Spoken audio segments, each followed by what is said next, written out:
അതുമടക്കമുള്ള സംവിധാനങ്ങളില്ലായിരുന്നു. അതൊക്കെ കോർപ്പറേഷനുമായിട്ട് നമ്മൾ പോലീസ് അതിനുള്ള സഹായങ്ങളൊക്കെ ചെയ്തു കൊടുക്കുന്നുണ്ട്. മൊബൈൽ ടോയ്ലറ്റുകൾ ടോയ്ലറ്റുകളുടെ നമ്മളത് സംഘാടകരായിട്ട് ഡിസ്കസ് ചെയ്തിട്ടുണ്ട്. ഈ വേലി ഗ്രൗണ്ടിൻ്റെ തൊട്ട് സൈഡിൽ ഉള്ള സ്കൂളിൽ ഒരു 60ഓളം ടോയ്ലറ്റ്സ് റീസെൻ്റ്ലി പണിതിട്ടുള്ള ടോയ്ലറ്റ്സ് ഉണ്ട്. അതിൻ്റെ എല്ലാം റെഡിയാക്കിയിട്ട് ആൾക്കാർ ഉപയോഗിക്കാൻ വേണ്ടി അവർ തരുമെന്ന് പറഞ്ഞു. അത് മീൻസ് റെഡിയാക്കുന്നത് മാത്രമല്ല, മതിയായിട്ടുള്ള സൈൻ ബോർഡുകൾ വെക്കണം, അവിടെ ആർക്ക് ഇടയ്ക്കിടയ്ക്ക് അറിയിക്കണം ഈ PA സിസ്റ്റം കൂടെ എന്ന് കൂടെ പറഞ്ഞിട്ടുണ്ട്. മറ്റ് ഇന്നലെ നടന്ന സംഭവത്തിൽ പാലാരിവട്ടത്ത് 1294/24 ക്രൈം കേസ് രജിസ്റ്റർ ചെയ്തിട്ടുണ്ട്.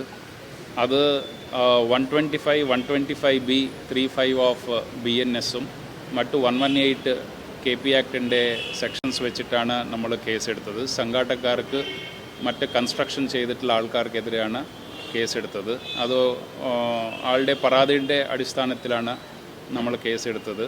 ആ കേസിൻ്റെ അന്വേഷണം ആക്റ്റീവായിട്ട് പുരോഗമിക്കുന്നുണ്ട്. ഇതിനകത്ത് സംഘാടകർ മറ്റ് കൺസ്ട്രക്ഷൻകാർ പാലിക്കേണ്ട മാനദണ്ഡങ്ങൾ എന്തെല്ലാം ഉണ്ട്, മറ്റ് പല ഡിപ്പാർട്ട്മെൻറ്റുകളിൽ നിന്ന് അവർ എടുക്കേണ്ട ക്ലിയറൻസുകൾ എന്തെല്ലാം ഉണ്ട്, അപ്പോൾ അതിനകത്ത് എത്രത്തോളം അവർ എടുത്തു എന്ന കാര്യങ്ങൾ നമ്മൾ പരിശോധിച്ച് വരുന്നുണ്ട്. ഗ്രൗണ്ട് GCDAയുടെ ഗ്രൗണ്ടാണ്. അപ്പോൾ GCDA ഗ്രൗണ്ട് ഇവർക്ക് ഏൽപ്പിച്ചതോടെ കൂടി 24 ടേംസ് ആൻഡ് കണ്ടീഷൻസ് ഉള്ള ഒരു എഗ്രിമെൻറ്റിലോട് കൂടിയാണ് അവർക്ക് ഏൽപ്പിച്ചത്. അതിനകത്ത് പല കണ്ടീഷൻസ് ഇവർ പ്രോപ്പറായിട്ട് പാലിച്ചതായിട്ട് കാണുന്നില്ല. അപ്പോൾ ഇതുമായി ബന്ധപ്പെട്ടുള്ള ഇനി ഇൻവെസ്റ്റിഗേഷൻ പ്രോപ്പറായ രീതിയിൽ നമ്മൾ ചെയ്യും. അപ്പോൾ ഇതിനകത്ത് സംഘാടകർ ഭാഗത്ത് നിന്ന് ഒരു കുറച്ചുപേരെ നമ്മൾ ചോദ്യം ചെയ്യുന്നുണ്ട്. മറ്റ് ഇൻവെസ്റ്റിഗേഷനിൽ അതിനകത്ത് സമയത്ത് അതിൻ്റെ കാര്യമായ രീതിയിൽ നമ്മൾ ചെയ്യും.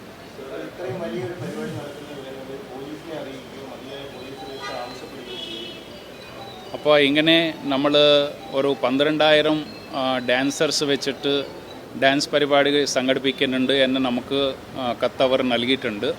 അതിനനുസരിച്ചിട്ടുള്ള ക്രൗഡ് കൺട്രോൾ മെക്കാനിസംസ്, മറ്റ് പോലീസിൻ്റെ ബന്ദോബസ്ത് ആക്ടിവിറ്റീസ് നമ്മൾ ചെയ്തിട്ടുണ്ട്. ബന്ദോബസ്ത് സ്കീം പ്രകാരം അവിടെ 43 പോലീസുകാർ, ഓഫീസേഴ്സ് ഉൾപ്പെടെയുള്ള ബന്ദോബസ്ത് അറേഞ്ച്മെൻറ്റ്സാണ് ചെയ്തത്.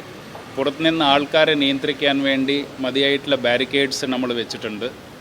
കൂടാതെ വാഹനങ്ങൾ, ഇത്ര ആൾക്കാർ വരുന്നുണ്ടെങ്കിൽ ഒത്തിരി വാഹനങ്ങൾ വരും. ആ വാഹനങ്ങൾ നിയന്ത്രിക്കാൻ വേണ്ടിയുള്ള മതിയായിട്ടുള്ള ക്രമീകരണങ്ങൾ ചെയ്തിട്ടുണ്ട്. സംഘാടകരുടെ ഭാഗത്ത് നിന്ന് ഏകദേശം 150ഓളം വോളണ്ടിയേഴ്സ് ഈ കാര്യങ്ങളിൽ നടപ്പിലാക്കാൻ വേണ്ടി അവിടെ അവർ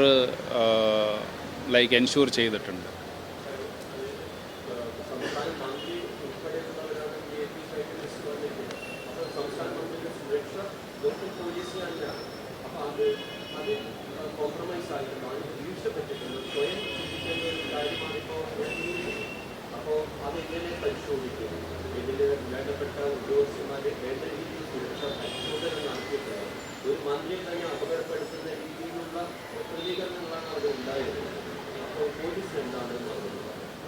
അതെ, ഇത് ഒരു പ്രൈവറ്റ് പരിപാടിയിൽ സാധാരണ ഈ ക്രമീകരണങ്ങളെല്ലാം സേഫ്റ്റി ക്ലിയറൻസുകളെല്ലാം പല ഡിപ്പാർട്ട്മെൻറ്റുകളിൽ നിന്ന് എടുക്കേണ്ട ഒരു ഉത്തരവാദിത്ത സംഘാടകർക്കുണ്ട്. ഇത്ര പേര് വരുന്നുണ്ടെങ്കിൽ PWD നിന്ന്, ബന്ധപ്പെട്ട ഫയർഫോഴ്സ് നിന്ന്, മറ്റ് എഞ്ചിനീയേഴ്സ് നിന്ന് അതുമായി ബന്ധപ്പെട്ടുള്ള ക്ലിയറൻസുകൾ അവർ വാങ്ങിക്കേണ്ടതാണ്.